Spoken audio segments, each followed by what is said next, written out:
The December 2025 inflation report for Leyte, that is excluding Tacloban City and for Tacloban City. The data presented are based on the Consumer Price Index with 2018 as the base year. Let us begin with the province of Leyte. This is excluding Tacloban City.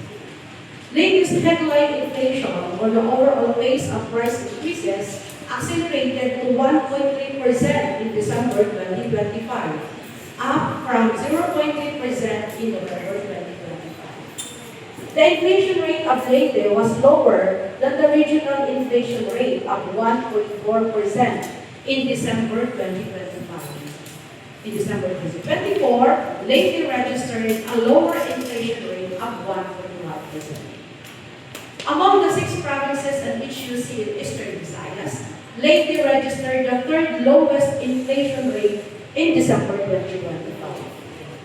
For the full year 2025, the annual average inflation rate of Leyte stood at 0.8%, which was lower than the 2024 annual average inflation rate of 3.1%. The uptrend in the overall inflation in December 2025 of Leyte was mainly due to the faster year-on-year increment in the index of food and non-alcoholic beverages,